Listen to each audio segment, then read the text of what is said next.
Friend R C B ಇನ್ನೂ ಕೂಡ ಆಟಗಾರನ ಇನ್ನೂ ಖರೀದಿ ಮಾಡ್ತಾ ಇದೆ. ಇನ್ನೊಬ್ಬ ಆಟಗಾರ ಇದರಲ್ಲಿ 2 ಆಟಗಾರನ ಕೂಡ ನಾನು ಇವತ್ತು ಹೇಳ್ತಾ ಇದ್ದೀನಿ. ರಸಿಕ್ ದಾರ ಅವರು ಟೋಟಲ್ ಆಗಿ ಇವರು ಡೊಮೆಸ್ಟಿಕ್ ಆಟಗಾರರು. ಇವ್ರನ್ನ ಪರ್ಫಾರ್ಮೆನ್ಸ್ ಒಂದು ಡೊಮೆಸ್ಟಿಕ್ ಆಟ ನೋಡೇ ಆರ್ ಸಿ ಬಿ ಇವ್ರನ್ನ ಪಿಕ್ ಮಾಡಿದೆ ಫ್ರೆಂಡ್. ಟೋಟಲ್ ಆಗಿ ಇವ್ರಿಗೆ ಕೊಟ್ಟಿರುವಂಥ ಅಮೌಂಟು 6 ಕೋಟಿ ಕೊಟ್ಟಿದೆ ಫ್ರೆಂಡ್. 6 ಕೋಟಿ ಕೊಟ್ಟು ಇವ್ರನ್ನ ತೊಗೊಂಡಿದೆ.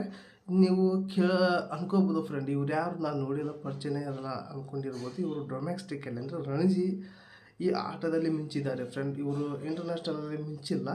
ಹಾಗಾಗಿ ಇವ್ರನ್ನ ಆರ್ ಸಿ ಬಿ ಇವ್ರು ನೋಡಿ, ಇವರು ಪರ್ಫಾರ್ಮೆನ್ಸ್ ನೋಡಿ 6 ಕೋಟಿ ಕೊಟ್ಟಿದೆ ಫ್ರೆಂಡ್. ಟೋಟಲ್ ಆಗಿ ಇವರು ಆರ್ ಸಿ ಬಿಗೆ ಬಂದಿದ್ದಾರೆ ಫ್ರೆಂಡ್.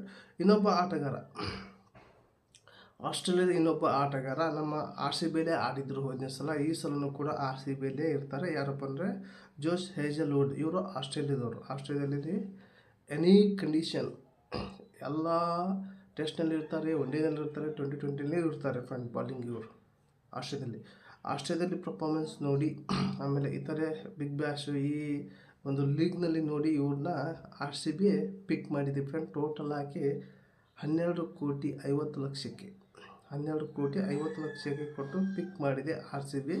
ಆಸ್ಟ್ರೇಲಿಯಾ ಬೌಲರ್ ಪರವಾಗಿಲ್ಲ, ಇವರು ಕೂಡ ಬೌನ್ಸಿ ಬೌಲರು. ಆಸ್ಟ್ರೇಲಿಯಾದಲ್ಲಿ ಬೌನ್ಸಿ ಬೌಲರ್ ಇವರು ಪರವಾಗಿಲ್ಲ. ಇಲ್ಲಿ ಕೂಡ ಮ್ಯಾಜಿಕ್ ಮಾಡ್ತಾರೆ ಅಂತ ನೋಡೋಣ. ಈ ಒಂದು ಸೀಸನ್ ಏನು ಮಾಡ್ತಾರೆ ಜೋಶ್ ಹೇಜಲ್ವುಡ್ ಅವರು, ನೋಡೋಣ ಫ್ರೆಂಡ್ ನಿಮಗೆ ಅನಿಸ್ತಾ ಕಮಿಟ್ ಮಾಡೋದಿಲ್ಲ ಸರ್. ಈ 2 ಪ್ಲೇಯರು ಆರ್ ಸಿ ಬಿಗೆ ಹೆಂಗೆ ಪರ್ಫಾರ್ಮೆನ್ಸ್ ಕೊಡ್ತಾರೆ ಅನ್ನೋದು ನೋಡೋಣ. ಹಾಗೆ ನಿಮಗೆ ಏನಿಸ್ತು ಕಮಿಟ್ ಮಾಡೋಕೆ ತಿಳಿಸಿ. ಹಾಗೆ ಈ ಒಂದು ವಿಡಿಯೋ ಇಷ್ಟ ಆದರೆ ಒಂದು ಲೈಕ್ ಕೊಡಿ. ಹಾಗೆ ಈ ಒಂದು ವಿಡಿಯೋ ನಿಮ್ಮ ಫ್ರೆಂಡ್ಗೆ ಶೇರ್ ಮಾಡಿ ಅಂತ ಈ ವಿಡಿಯೋ ಏನು ಮಾಡ್ತೀನಿ ಮತ್ತೆ ಅಂತ ವಿಷಯ. ಬಾಯ್.